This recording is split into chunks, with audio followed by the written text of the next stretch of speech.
Si vous créez sur YouTube, vous savez à quel point c'est chronophage et fatigant. Il faut avoir la bonne stratégie, faire des bonnes vidéos, tenir sur la durée, bref, c'est chiant. Si ça vous parle, j'ai quelque chose qui va vous intéresser. Après avoir accompagné des dizaines d'entrepreneurs à développer leur chaîne, j'ai condensé tout ce qui marche dans un système, le système YouTube minimaliste. Dans cette vidéo, vous allez découvrir le système YouTube minimaliste pour vous faire un nom sur YouTube en 90 jours et gagner plus que les créateurs mainstream avec une petite audience d'ultra fans, même si vous y connaissez rien en technique ou si vous avez que quelques heures par semaine à y accorder. C'est parti. Une méthode qui est faite pour les entrepreneurs qui n'ont pas un temps illimité à consacrer à YouTube, mais qui veulent en faire un canal sérieux d'acquisition pour leur entreprise. Alors, dans cette vidéo-là, vous allez découvrir comment avoir une stratégie YouTube qui soit optimisée pour votre niche, qui soit exécutable rapidement, comment aussi en finir avec les vidéos qui flopent, et comment développer une petite audience qui génère un gros chiffre d'affaires. Et petit disclaimer, j'aurai une proposition à vous faire à la fin de cette vidéo si vous voulez qu'on aille plus loin ensemble. Mais voilà, ça ne change rien. Dans tous les cas, l'idée c'est que vous repartiez de cette vidéo avec un maximum de valeur et que vous puissiez, si vous le souhaitez, avancer avec dans tous les cas. Alors, avec cette méthode, je vous rassure, il n'y aura pas besoin d'être expert SEO, YouTube, des hashtags et faire tous ces trucs chiants. Il n'y aura pas besoin non plus de payer un monteur vidéo une fortune pour faire des montages à la MrBeast. Il n'y aura pas besoin d'y passer 15 heures par semaine. Et ce système-là, en fait, il repose sur 3 piliers. Le premier pilier, il repose sur une stratégie 80-20. Je m'explique. Si vous créez des vidéos sur YouTube, vous avez sans doute déjà vécu cette situation. Vous avez des idées de vidéos qui vous viennent un peu sur un coup de tête. Vous vous dites ça pourrait être cool. Vous faites votre vidéo, etc. Puis au dernier moment, vous arrivez dans YouTube, vous dites bon, qu'est-ce que je mets comme titre, qu'est-ce que je mets comme miniature. Vous bricolez un petit truc en 5 minutes, vous la postez et ça floppe. Et en fait, le problème, c'est que si vous faites ça, si vous avez une manière une stratégie un petit peu inexistante, pas vraiment stratégie, souvent ça vous force du coup vous n'allez pas être régulier, vous n'allez pas avoir vraiment une vision, pas trop savoir où vous allez, et du coup votre chaîne va grandir lentement malgré tous les efforts que vous faites pour faire de bonnes vidéos. Donc ça peut donner l'impression d'avoir une chaîne qui grandit au ralenti, alors qu'autour tout le monde grossit, Théo Lyon, Hormozy, etc., qui ont des chaînes qui grossissent. Donc peut-être que vous avez déjà essayé d'écouter MrBeast qui disait de faire 100 vidéos avant de réfléchir, etc. Et pourtant ça perce toujours pas. Ou d'écouter les experts YouTube qui disent de passer des heures sur ces tags, etc. etc. Et si vous avez fait ça et que ça n'a rien changé, en fait, je veux juste vous rassurer en disant ok, c'est normal, parce que la plupart de ces stratégies-là, en gros, elles se concentrent sur les 80% des actions qui amènent 20% des résultats. Comme là. Et donc c'est dommage parce que c'est de la suroptimisation, mais c'est pas ça en fait qui fait que la chaîne marche. Ce qui fait que, et moi j'ai fait l'erreur aussi, je me permets de vous dire tout ça parce que j'ai pris 100 vidéos pour avoir les 1000 premiers abonnés, alors que les 3000 suivants ils ont pris que 3 mois, pour vous dire à quel point un changement de stratégie ça peut tout changer. Donc vous, ce dont vous avez besoin dans ce cas de figure là, c'est d'une stratégie simple à suivre, qui se concentre sur du coup les 20% d'efforts qui ramènent les 80% de résultats. Et pour le faire, c'est une stratégie qui va se passer en 3 temps. Sur YouTube, de toute façon, les 3 grandes étapes, c'est donner aux gens envie de venir sur votre chaîne, avec un bon titre, une miniature, une bonne idée, leur donner envie de rester, avec des vidéos captivantes, et leur donner envie de revenir en les faisant adhérer un peu à votre univers.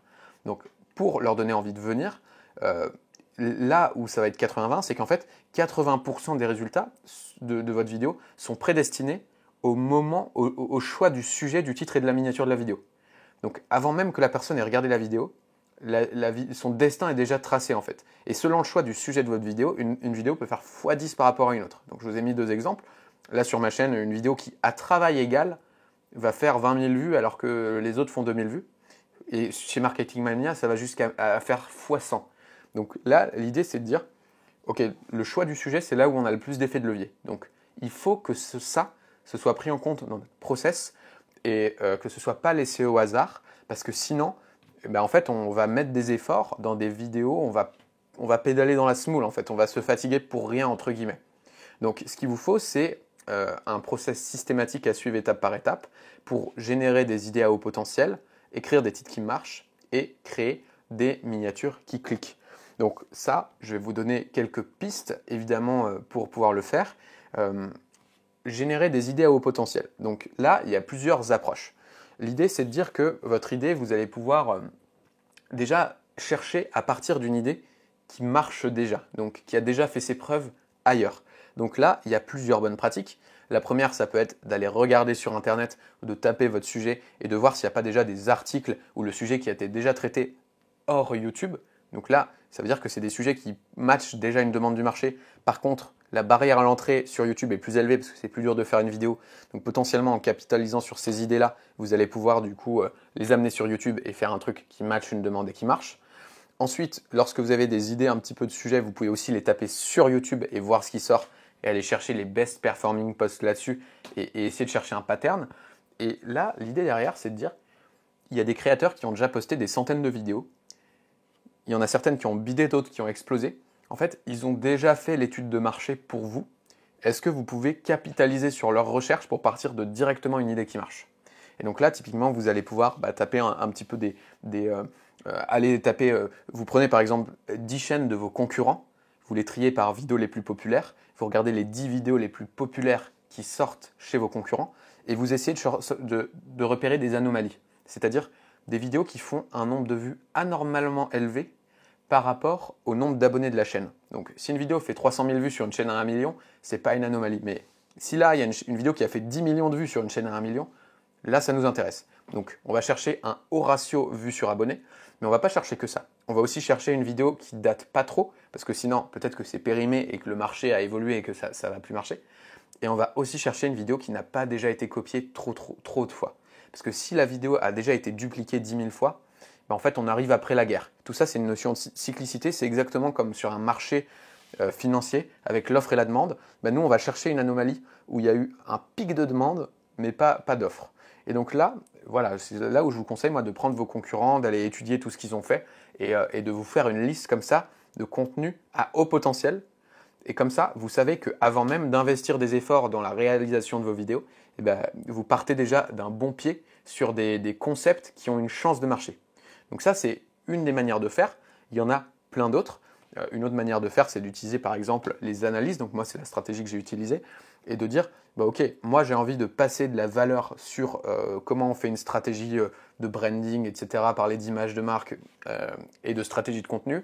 Mais en fait, comme ma chaîne était trop petite et que j'avais pas encore suffisamment d'éléments de crédibilité à mettre en avant, si je faisais juste une vidéo, les 10 astuces pour travailler son branding, ça allait être compliqué de la faire débloquer, décoller. En revanche, si je prends par exemple Alex Hormozy, qui est quelqu'un de connu, et que je dis j'analyse la stratégie d'Alex Hormozy, et que dedans, à l'intérieur, je saupoudre mes connaissances à moi, en fait, ça me permet de bénéficier de l'autorité et on va dire de la visibilité de quelqu'un d'autre, en l'occurrence Alex Hormozy, puisque tous les gens qui le connaissent vont pouvoir regarder la vidéo, et moi, de saupoudrer mon expertise, partager la valeur que je voulais partager, et établir comme ça un pont avec des gens qui ne seraient pas venus pour moi.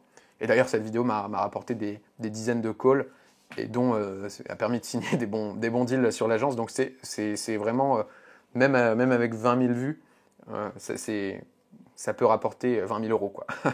Donc voilà. Donc ça, c'est pour un petit peu la partie idée. Une fois que vous avez vos idées, il va falloir écrire des titres qui marchent. Et pour ça, pareil, il y a pas mal de bonnes pratiques. Des titres assez courts. Si ça fait moins de 55 caractères, c'est cool parce que ça permet de ne pas avoir YouTube qui l'affiche qui met 3 petits points. Et au-delà de ça, sur les titres, il ne faut pas hésiter. En fait, c'est l'endroit le plus critique de la vidéo, le titre. Donc là encore, c'est là où 1 heure de notre temps investi a beaucoup plus d'effet de levier que dans le fait de faire une meilleure vidéo. Il vaut mieux un effort sur le titre que 100 efforts sur la vidéo, en fait, si je devais caricaturer le truc. Donc ça veut dire que ce que vous pouvez faire, c'est utiliser déjà ChatGPT pour lui demander de vous faire 10 variantes de titres. Dans le titre, ce qui marche bien, c'est d'avoir des trucs qui appellent un peu à la curiosité. Et ce qui marche bien aussi, c'est d'avoir...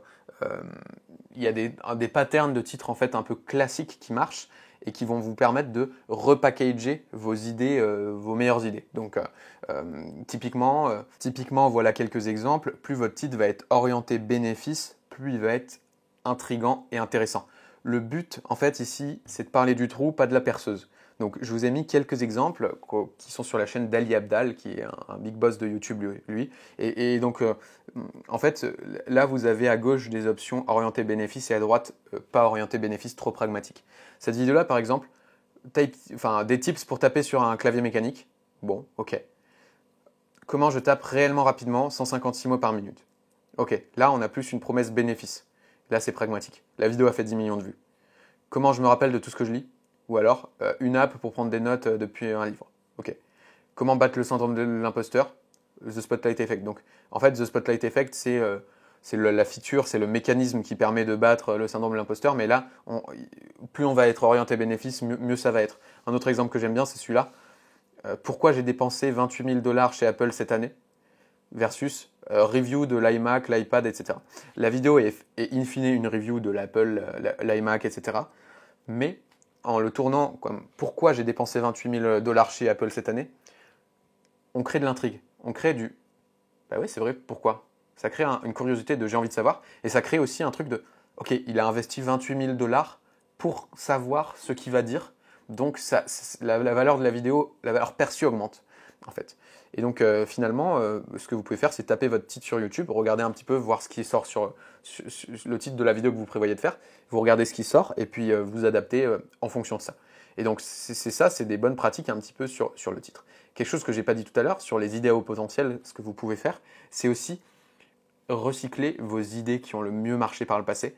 Et en fait, une fois tous les 3 mois, vous allez prendre vos idées qui marchent et les refaire, mais sous une autre forme. Donc typiquement, l'idée c'est de dire que sur YouTube, une idée, elle est un petit peu, si elle a marché une fois, elle peut remarcher. Donc et autant investir nos efforts là-dessus. Donc moi, de temps en temps, ce que je fais, c'est que j'arrive, tac, tac, tac, je vais voir mes vidéos, je les trie par les plus populaires des 3 derniers mois, je vois ce qui a marché, et je me dis, est-ce que je peux le refaire?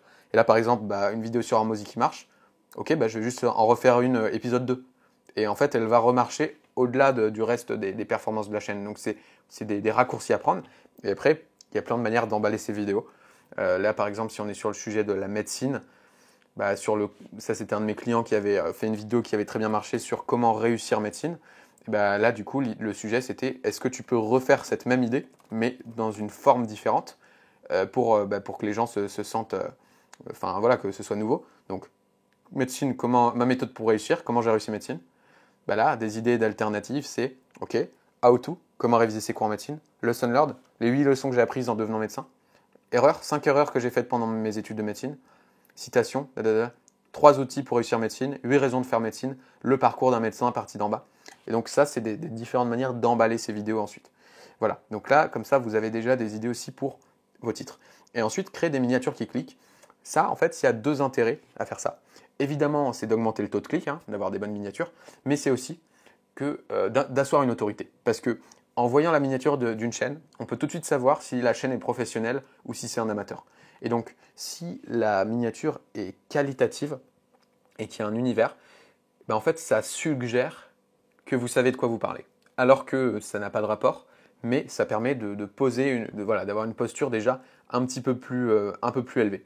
Et donc là, ça va être important de développer votre propre style pour qu'on puisse vous reconnaître d'un coup d'œil. Et puis, ça va être important de s'inspirer un petit peu du marché.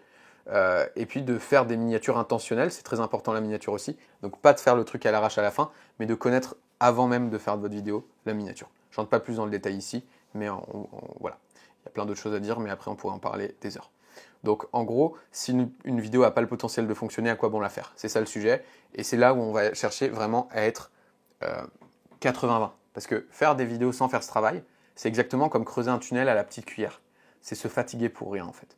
Donc il vous faut un process pour être sûr d'être systématique là-dessus et de faire d'investir votre énergie sur des vidéos à haut potentiel. Ensuite, le deuxième pilier de la stratégie 80-20, ça va être de garder l'attention. Donc beaucoup de chaînes souffrent du syndrome de l'expert. Le contenu il est top, l'expertise est là, pourtant les vidéos flop. On peut avoir l'impression d'avoir été banni par l'algorithme, mais la réalité c'est que l'algorithme ça n'existe pas. L'algorithme n'est que le reflet du comportement des viewers. Donc si les viewers sont partis de la vidéo, c'est qu'elle n'était pas suffisamment, elle n'était pas bien en fait. Enfin, elle n'était pas suffisamment bien ou dans sa forme du moins. Et donc elle était probablement trop ennuyeuse. Et là, je ne vous parle pas de faire des montages dynamiques et compliqués en fait. Je vous parle d'ajouter du storytelling. Je vous rassure une fois de plus, j'ai fait pareil, j'avais des vidéos qui faisaient moins de 200 vues. Pourtant, en mettant en place ça, en fait, on peut aller faire des vidéos à plusieurs dizaines de milliers de vues. Moi, je l'ai fait, et même pour plusieurs centaines pour certains clients. Et c'est des fondamentaux, en fait, le storytelling qui marche sur YouTube, mais même ailleurs. Alors, l'idée, c'est que c'est pas qu'il faut faire beaucoup de vues, mais c'est que ça coûte pas plus cher d'en faire quand on a la méthode. Donc, autant ajouter des efforts sur le storytelling pour faire des vues. Et encore une fois, dans une optique 80-20, les 80% de résultats, ils vont se jouer sur l'écriture. Après, le montage, etc., c'est bien, mais c'est pas là où on va avoir le plus gros effet de levier. Donc, dans une logique entrepreneur, c'est pas là où on va mettre notre attention au départ. Pour le faire, ce qu'il faut, c'est écrire un bon début de vidéo qui capture l'attention, avoir une trame de script qui garde l'attention pour pas repartir d'une feuille blanche à chaque fois, et aussi élever le niveau global des vidéos pour embarquer les viewers jusqu'au bout. Tout ça sans faire de script mot pour mot ou montage compliqué. En 2 mots, l'intro c'est le plus important tout simplement parce que, en fait, typiquement, je vais vous montrer une courbe de rétention type sur YouTube et vous allez tout de suite comprendre le sujet.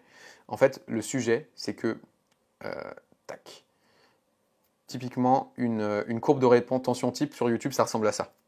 Beaucoup de gens partent au début. Donc en fait, on perd déjà 30-40% des viewers dans les 30 premières secondes. Et après, ils vont faire que diminuer. Donc si on avait un seul effort à mettre sur notre vidéo, bah, où est-ce qu'on devrait le mettre en gros? Est-ce qu'on préfère le mettre à un endroit où il reste plus que 30% des gens ou un endroit où il y a encore 80% des gens? C'est ici qu'on aura le plus d'effet de levier, c'est sur l'intro. C'est pour ça qu'il faut la travailler plus que le reste, parce que c'est là où on aura le plus gros ROI sur nos efforts, en fait. Donc il y a des manières de faire des intros qui hook, il y a plein de manières différentes. Je ne vais pas pouvoir tout vous détailler là tout de suite, parce que sinon la vidéo elle va durer 6 heures, donc voilà, mais en gros pour vous donner quelques idées, bah, déjà il faut que dans l'intro il y ait une cohérence assez élevée entre ce qui a été promis dans la titre et la miniature et les 30 premières secondes de votre vidéo. Si c'est pas parfaitement aligné, ça, les gens vont se sentir trahis et ils vont partir. Et là, ce sera une catastrophe. Et ensuite, vous pouvez commencer de plein de manières. Poser une question, partager un fait, commencer sur une prise de position forte, dire un truc choquant, teaser des rushs qui vont arriver plus tard dans la vidéo, des moments clés. Et surtout, faire une bonne impression. Nous, si on est sur du contenu éducatif, on ne peut pas faire comme MrBeast qui explique je vais exploser une Lamborghini, machin, et puis montrer la Lamborghini tout de suite. Parce que nous, on raconte des expériences. Donc on raconte du savoir. On ne peut pas forcément le prouver visuellement. Par contre, on peut le prouver à l'oral. On peut très vite poser le cadre. Exemple, bah, écoutez, dans cette vidéo, on va voir le plan pour réussir médecine. Moi, je suis parti d'en bas, j'étais lycéen en galère, j'ai redoublé la seconde. Et après, j'ai réussi à valider médecine en étant 50e au concours. Tout ça, j'ai pu le faire grâce à un système de révision, blablabla, qu'on va voir aujourd'hui. C'est parti. On met directement de la preuve dès le début, c'est ça qui va embarquer les gens aussi avec nous et leur faire ouvrir leurs oreilles, on va dire. Donc ça, voilà, ça c'est quelques recos pour les intros. Et après, sur la trame des vidéos, en fait, l'idée, ça va être de ne pas réinventer la roue à chaque fois, parce qu'en fait, il y a des structures de vidéos qui ont fait leurs preuves et qui sont assez intemporelles et qui marchent, en fait. Et ces structures-là, bah, typiquement, ça va être des listes, ça va être des structures, des plans en 3 étapes, des triptyques, ou alors ça va être des histoires. Donc ça, c'est globalement les trois structures un petit peu qu'on voit partout. Vraiment sur les grosses chaînes, c'est des manières un petit peu de ne pas réinventer la page blanche. Alors, pourquoi c'est bien? La liste, c'est la plus simple. Donc typiquement, c'est 9 idées de revenus passifs, blablabla. 10 leçons qui m'ont permis de faire 4 millions d'euros sur Internet. Alors ça c'est intéressant, comment je tape réellement rapidement 156 mots par minute? Elle est marketée comme ça, mais en réalité, si on regarde la vidéo, c'est une liste en fait, en réalité. Donc la liste, c'est plus pour nous structurer notre propos derrière. L'avantage, c'est que c'est simple à faire et que ça fonctionne toujours. L'inconvénient, c'est que ça peut faire un peu déjà vu et c'est pas le truc le plus différenciant de la Terre non plus. Et on n'est pas obligé de la brander comme une liste d'ailleurs, hein, la liste. Le triptyque, bah, ça va être voilà, les trois piliers, bah, un petit peu comme la structure de cette vidéo-là. Le plan en 3 étapes, le truc en 3 piliers. Parce que dans la psychologie humaine, ça marche bien et c'est plus simple à mémoriser. D'ailleurs, la plupart des VSL, des vidéos de vente, fonctionnent comme ça, en 3 piliers.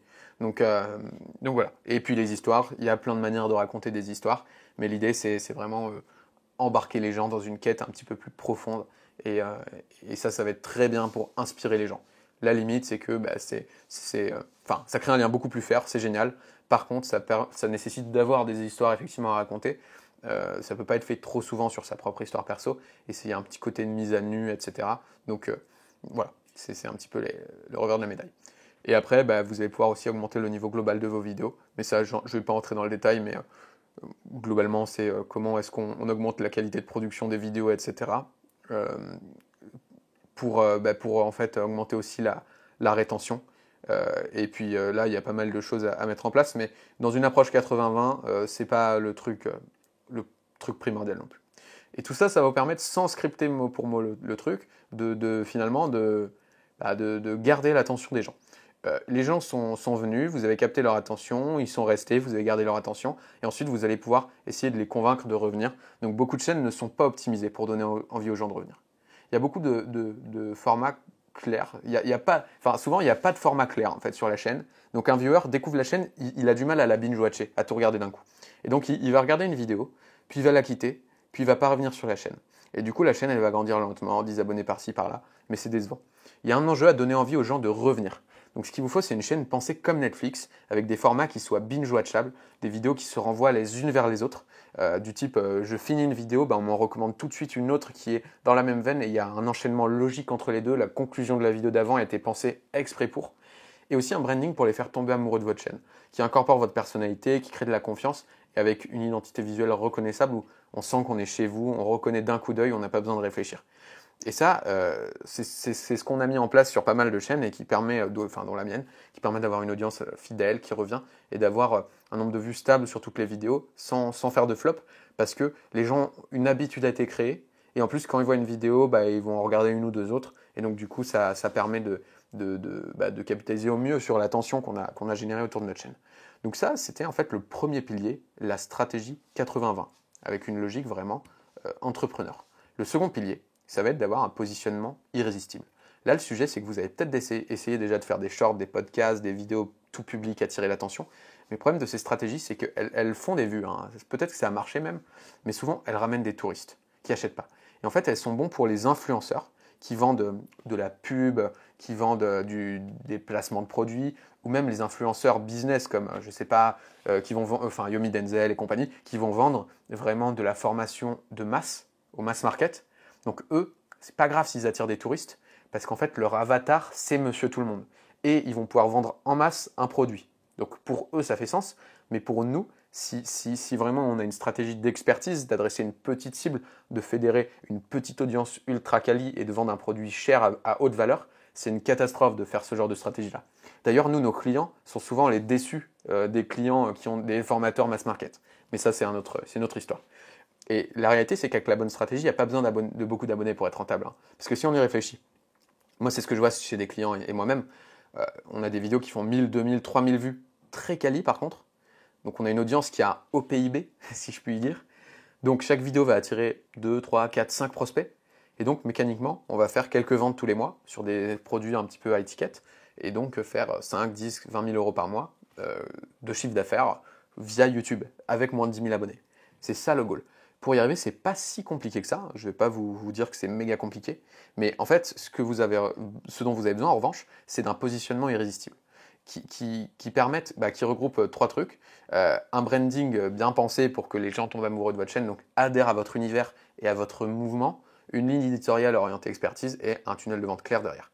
Donc au niveau du branding, en gros, l'idée c'est de dire qu'il y a beaucoup de chaînes qui sont des copies-collées substituables les unes des autres qui n'ont pas d'âme en fait. C'est des gens qui vont juste copier les vidéos trendy, mais ils vont faire des vues. Mais pour autant, ont-ils vraiment une marque et un lien avec leur audience ? Probablement pas. C'est-à-dire que si leur chaîne se faisait ban, quitte après leur nom pour aller les retrouver. Mais c'est des chaînes qui n'ont pas d'âme en fait. C'est-à-dire qu'ils vont faire les mêmes tutos que tout le monde, les mêmes trucs qui marchent, ils vont faire des vues, mais pour autant, ont-ils vraiment une marque ? Ont-ils vraiment une audience qui va les suivre ? Et quand bien même leur chaîne YouTube se ferait bannir, est-ce que les gens retaperaient leur nom pour les retrouver ? Probablement pas. Et donc ça, c'est justement tout le sujet de l'univers de marque. Et alors, il y a des bons exemples de gens qui l'ont mis en place et qui l'ont fait. Je vais vous donner quelques exemples. Des créateurs qui ont un univers de marque, par exemple, on va avoir des gens comme Antoine BM, qui a créé un univers autour de gagner sa liberté sur Internet. Donc il dure depuis des années, il a pu maintenant changer un peu des sujets dont il parle, il a pu sortir de sa niche de départ, mais les gens le suivent toujours. Louis Esquier qui parle de le monde est dans le déclin, nous devons retrouver notre liberté, ça commence par la liberté financière. Il va pouvoir parler de sujets plus larges et pas être cloisonné dans une niche. Théo Lion, se scaler soi-même pour accomplir de grandes choses, qui va documenter son aventure entrepreneuriale en parlant de philo, de business, etc. Et finalement va pouvoir parler de plein de choses et toujours intéresser son audience parce qu'ils le suivent. En fait, ils ne le suivent plus pour ce qu'il dit, ils le suivent pour qui il est. Et c'est ça le sujet. C'est comment est-ce que les gens peuvent nous suivre non plus pour notre contenu, mais pour nous. Et voilà, il y a plein de créateurs comme ça, Danco, etc. Et donc pour le faire, en fait, ce qu'il vous faut, c'est un univers qui s'appuie sur votre unfair advantage, avec une cible, une promesse claire, une identité visuelle attractive, et qui vous permettent d'avoir des vrais fans hyper engagés. Donc quelques clés pour le faire, c'est de se poser des questions sur qui je suis et qu'est-ce que je veux. Donc quelle est cette insatisfaction sur l'état du monde qui me pousse à créer, contre quoi je me bats, pourquoi c'est important ce que je fais, comment j'aide les gens qui regardent ma chaîne à grandir, à aller vers ce monde meilleur, quels sont les grands piliers de contenu du coup que je vais traiter pour les amener vers ce monde meilleur là. Donc ça c'est vraiment la compréhension de soi. Et après il y a la compréhension de son avatar. Donc c'est ok, mon avatar c'est qui, c'est quelle niche je choisis, est-ce que je prends le mass market, est-ce que je prends une niche, une sous-niche. On va voir que c'est plutôt les niches et les sous-niches nous qui nous intéressent vu nos business models.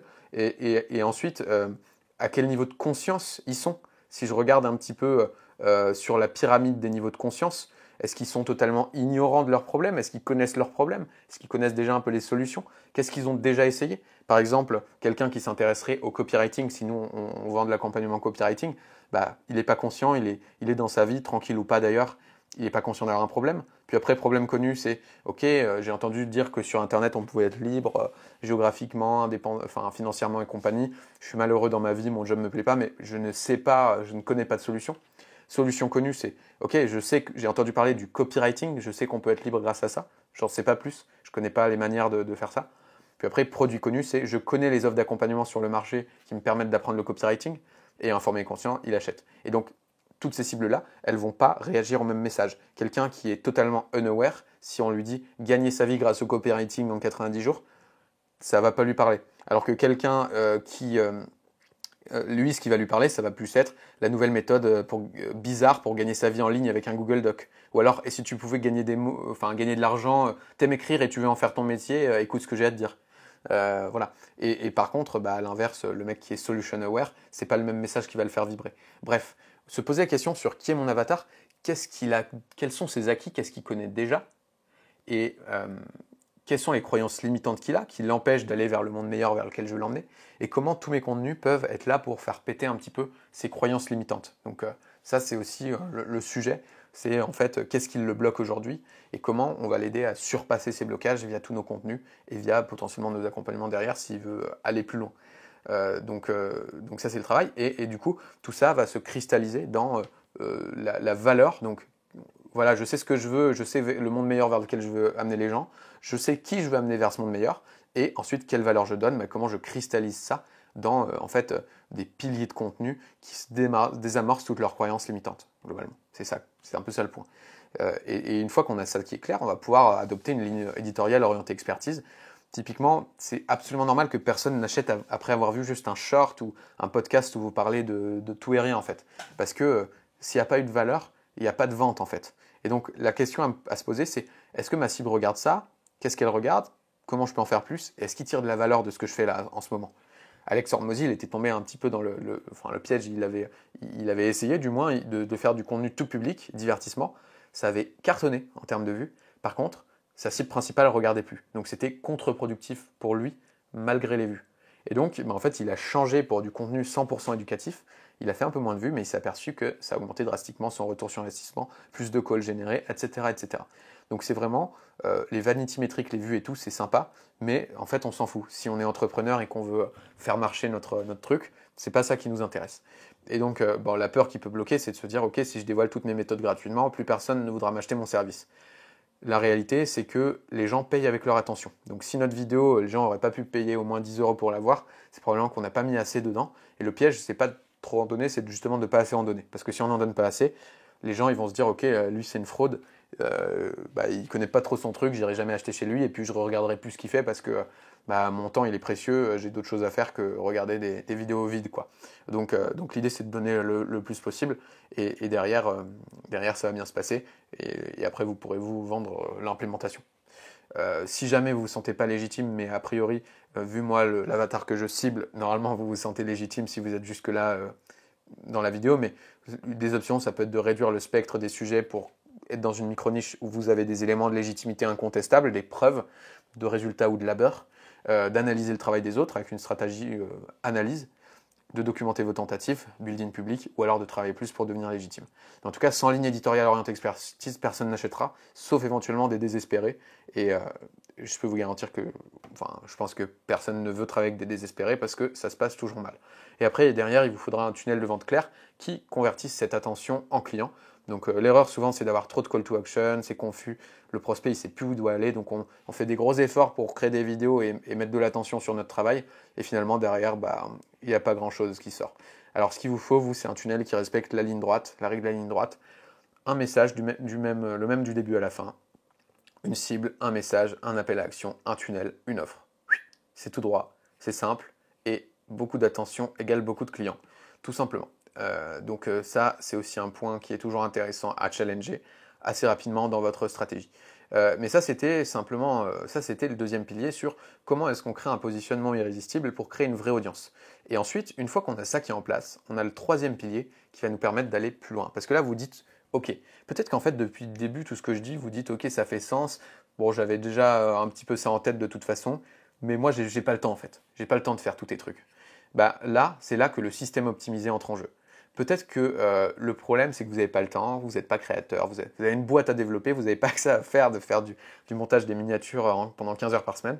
Donc la plupart des méthodes traditionnelles, le problème, c'est qu'elles disent d'appréhender YouTube comme un artisan qui fait tout lui-même, etc.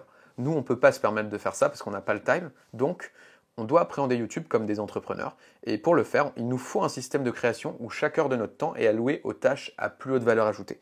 Et tout le reste systématisé et délégué. Donc voilà les 3 étapes d'un bon système optimisé. D'abord, ça va passer par une production minimaliste. On n'a pas besoin de se prendre trop la tête. Je vous explique. Quand on voit le niveau technique de certaines vidéos YouTube, ça peut faire peur, surtout quand on n'y connaît rien. La bonne nouvelle, c'est que ça ne sert pas à grand chose pour nous. Ça sert même à rien pour nous. C'est ce qu'on a constaté sur la chaîne de Jérémy. On a des vidéos à la webcam qui marchent autant que des vidéos ultra produites et qui font des ventes. Et moi aussi, ça m'avait choqué. Surtout que moi je viens du monde de la vidéo de base, donc j'avais un peu le seum, mais la réalité c'est que ça sert à. C'est pas 80-20 de faire des vidéos ultra produites. Donc franchement, restez minimaliste. Pareil sur la chaîne de Nina qui a fait des vidéos à l'iPhone en vertical. Je l'adore Nina, mais voilà, c'est filmé à l'iPhone en vertical et donc c'est dégueu. Mais malgré tout, ça fait quand même des vues, quali. Ça ramène quand même des ventes. Et je vous laisse faire le calcul avec ce que vous vendez. Si vous arrivez à faire une vente en plus par vidéo et que vous postez une vidéo par semaine, faites la multiplication avec le prix de ce que vous vendez et puis vous allez voir que c'est assez vite cool. Alors pas besoin de faire du coup des vidéos à la MrBeast, la valeur elle est dans votre expertise. Donc ce qu'il vous faut, c'est un setup minimaliste où vous appuyez juste sur un bouton et ça filme. C'est ça qu'il vous faut. Donc franchement, prenez une DJI Osmo Pocket 3 et vous êtes bon. Ensuite, production systématisée, ça c'est aussi super important. En gros, si à chaque vidéo vous devez vous trouver un nom de concept, réfléchir à où et quand vous allez filmer, préparer un script de zéro, penser à un type de miniature, filmer, machin, et qu'en fait vous avez toujours une petite tâche à laquelle penser qui tourne en arrière-plan, vous n'allez pas vous en sortir, vous allez vous épuiser. Et moi je le sais parce que je l'ai fait et c'était assez relou. Et souvent en fait on est super organisé dans nos entreprises, mais quand il s'agit de YouTube c'est le freestyle, parce qu'on ne prend pas le truc au sérieux.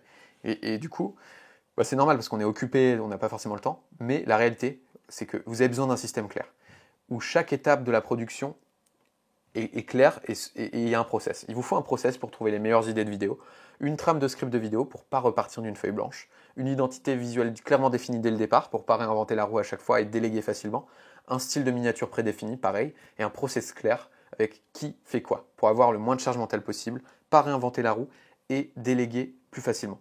Moi, c'est ce que j'utilise, perso, et qui m'a fait passer de créateur débordé qui a l'impression de un peu de tourner comme un hamster dans une roue, à entrepreneur qui utilise la création de contenu pour son activité. Donc concrètement, il vous faut un workflow où en fait c'est systématique et vous ne faites pas toutes les étapes. Donc là, si je vous en parle en 2 mots, typiquement, il vous faut un truc pour avoir du suivi. Vous voyez, il y a toutes ces étapes-là dans le process de création d'une vidéo. Et vous, combien de temps vous passez à chaque étape? Quelles sont les étapes en fait que vous devriez déléguer? Je vous le dis tout de suite. Idéation, ça c'est vous. Écriture, c'est vous. Tournage, c'est vous. Montage, publication, analyse, c'est plus vous. Et si on veut aller même plus loin, en fait, il vous faut un workflow où vous avez vos idées.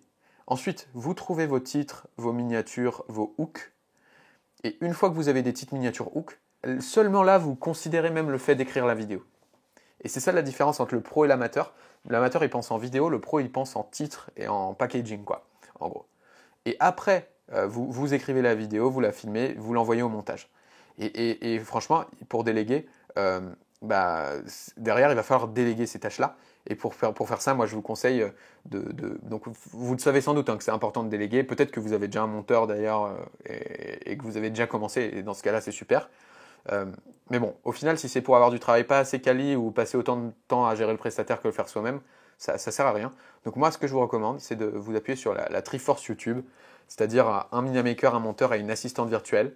Le monteur, il monte les vidéos, le Minamaker, il fait les miniatures, l'assistante virtuelle, elle gère les deux, elle coordonne, elle publie les vidéos. Donc vous, au final, vous trouvez vos idées, vous écrivez rapidement, mais sans écrire mot pour mot, vous filmez, et après, c'est plus vous. Après, c'est terminé, vous allez vivre votre vie, vous allez boire un café. Et ça, c'est cool. Et il vous faut aussi un process d'onboarding clair pour que chacun de vos prestataires sache exactement quelle charte graphique utiliser, quel process il doit suivre.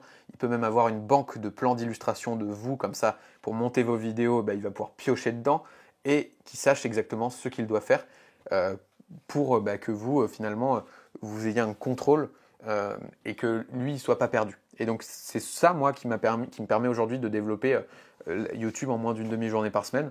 C'est aussi ce qui permet à Nasser, avec qui j'ai bossé, de faire grandir sa chaîne YouTube à côté de son métier de médecin et son activité d'étudiant, à Robin de le faire à côté de son taf de radiologue et à plein d'autres en fait. Globalement, si Alex Hormozy a le temps de faire YouTube, on a tous le temps. Il n'y a pas d'excuse, c'est pas une question de temps, c'est une question d'organisation. Donc, en résumé, voilà le système YouTube minimaliste en 3 étapes qu'il vous faut pour vous faire un nom sans y passer trop de temps, tout ça. Une stratégie 80-20, un positionnement irrésistible et un système optimisé. Avec le système YouTube minimaliste, pour moi, il y a tout qu'à changer. Bon, avant, je devais faire du cold call, de la prospection, ça me saoulait. J'ai commencé YouTube, mais j'avais pas de stratégie, donc je gaspillais énormément d'énergie pour une chaîne qui stagnait. C'était frustrant et fatigant, et c'était déceptif, et je me demandais vraiment si un jour ça allait commencer à marcher malgré tous les efforts.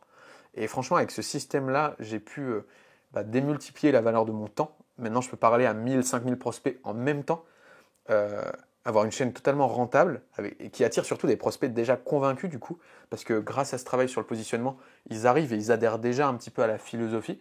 Et du coup, c'est super parce que c'est hyper agréable, la vente est hyper fluide derrière, qu'on avance ensemble ou pas. Et avoir une vraie marque qui compound chaque jour, parce que là on parle de court terme, trouver des clients, mais la réalité c'est qu'en fait en faisant ça on bâtit notre marque, et que si on tient ça pendant 10 ans, mais c'est incroyable ce qu'on peut accomplir et la marque qu'on peut créer, et la valeur de notre temps elle va faire qu'augmenter. Hein. Une heure avec un inconnu ça coûte 0 €, une heure avec Oussama Hamar ça coûte 600 €, une heure avec Grant Cardone ça coûte 30 000 $. Donc potentiellement c'est le meilleur levier pour augmenter notre valeur personnelle en fait. Et surtout, il m'a permis de pouvoir déconnecter, donc de ne pas avoir à y penser toujours en arrière-plan, d'être méthodique, de batcher. Aujourd'hui, clairement, moi, je batch les vidéos 3 ou 4 3 par 3 à 4 par 4. Je me prends des batchs et après, ça roule, en fait, ça run comme dans votre entreprise, quoi. Et ça, c'est génial. Alors moi, pourquoi je vous partage ça? Déjà parce que ça me passionne, j'espère que ça s'entend, mais c'est vraiment ma passion. Moi, je ponce YouTube, je vis dans YouTube. Et puis aussi parce qu'il y a une demande sur le marché. À force de faire mes vidéos, il y a beaucoup de gens qui m'ont demandé de l'aide, donc j'ai commencé à les aider en consulting, etc. Et donc j'ai décidé de vraiment créer une offre là-dessus. Et il y a beaucoup de valeurs inexploitées à aller chercher sur YouTube, parce que c'est un canal de fou. Et trop de gens l'utilisent pour faire de l'influence et pas assez pour faire de la communication pour leur entreprise. Et voilà. Bon, la réalité un peu chiante par contre qu'il faut que je vous partage, c'est que voilà, là c'est tout beau tout rose, mais malgré tout, chaque jour, de nouveaux créateurs arrivent sur la plateforme. Donc chaque jour, il y a des clients à vous potentiels qui regardent la vidéo de vos concurrents au lieu des vôtres. Et du coup, au plus tôt le mieux, parce que la concurrence va faire qu'augmenter. Donc en fait, c'est un sujet où on peut être tenté de le procrastiner, mais on le sait bien, les exponentiels, plus on commence tôt, mieux ça se passe. Donc une mauvaise stratégie YouTube, ça peut faire perdre 2 à 10 clients potentiels par mois. Il y a une espèce de coût de l'inaction là-dessus qui est de tous les mois où vous n'avez pas 2-10 clients qui arrivent par YouTube, c'est des mois où c'est dommage, quoi. Donc bref, si ce que je vous ai parlé aujourd'hui, ça vous parle, et si vous voulez que je vous aide à mettre en place le système YouTube minimaliste chez vous, prenez un rendez-vous avec moi, il y a un bouton en dessous, et comme ça, il y a un bouton en dessous où il y aura mon lien calendrier en dessous. Et comme ça, on pourra en parler et on pourra voir si ça fit, si ça fait sens qu'on avance ensemble. Et auquel cas, bah, moi, je pourrais vraiment vous donner tout le système YouTube minimaliste. On co-créera votre stratégie ensemble et vous pourrez plug and play tous les process et tout chez vous directement. C'est fait pour vous si vous vendez de la formation, de l'accompagnement, du consulting. Si vous avez déjà une petite audience sur YouTube et que vous voulez accélérer. En revanche, ce n'est pas fait pour vous si vous n'avez pas de chaîne YouTube. Ça va être un peu trop early. Si vous n'êtes pas prêt à allouer au moins 3 heures par semaine à YouTube, parce que sinon on va pas pouvoir faire un truc sérieux si on n'y met pas un tout petit peu d'intensité. Et si vous voulez faire des contenus viraux pour devenir influenceur, ça va pas être le sujet, donc si vous attendez pas à ça, si vous venez quoi. Le nombre de personnes qu'on peut accompagner avec mon équipe, il est limité, donc si ça vous parle, prenez un call sans plus tarder, parce que là il nous reste quelques slots au moment où j'enregistre cette vidéo, mais voilà, traînez pas trop. Et puis nous, on se dit à très bientôt, soit en call, soit dans une prochaine vidéo. C'était Baptiste, ciao.